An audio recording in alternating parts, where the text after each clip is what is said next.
Entre poésie et actualité. Exposition Abdellatif Zeraïdi au Luxembourg. Jusqu'au 6 juin, le Comité de liaison et d'action des étrangers, CLAE, accueille dans ses locaux de Gasperich le peintre marocain Abdellatif Zeraïdi.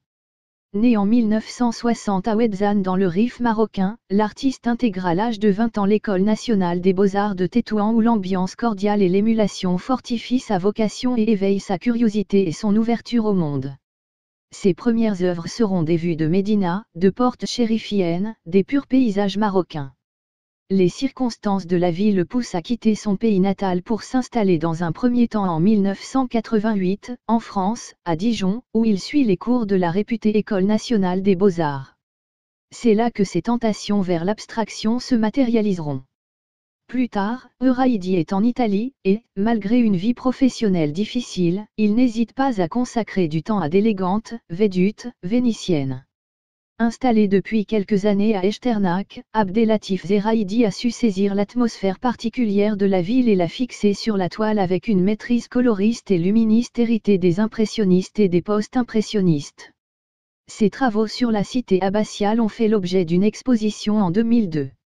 Cependant, il serait restrictif de limiter la production d'Abdellatif Zeraïdi à celle d'un simple paysagiste, domaine que, bien évidemment, il ne renie pas. Pourtant, derrière la profondeur et la pureté d'un ciel ou la transparence de la fluidité aquatique se cache une sensibilité et un intérêt pour des thèmes plus forts, nourris par l'itinéraire personnel de l'artiste. Ainsi, Zeraïdi puise également son inspiration dans l'actualité qui, depuis le funeste 11 septembre ne peut que déstabiliser ou révolter une sensibilité accrue par la pratique artistique. Par conséquent, les œuvres présentées au CLAE ont pour thème des vues pittoresques d'Echternach et de ses environs mais dépeignent également les douloureux événements de ces derniers mois comme les bombardements sur Kaboul ou la Seconde Guerre du Golfe. Le petit Irakien mourant est une œuvre insoutenable alors que L'enfant afghan est une composition poignante pleine de réalisme et comme prophétique. La facture de l'artiste joue sur une gestuelle alerte, rapide, avec une construction solide, géométrisée par une structure en grille. Le traitement de la lumière offre tantôt des effets de clair-obscur, tantôt des transparences puisées dans l'observation de l'eau, qui prennent une valeur symbolique.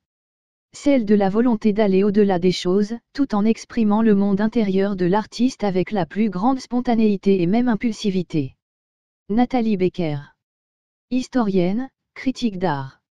Journal, Luxembourg Wort. Luxembourg, le 30 mai 2003.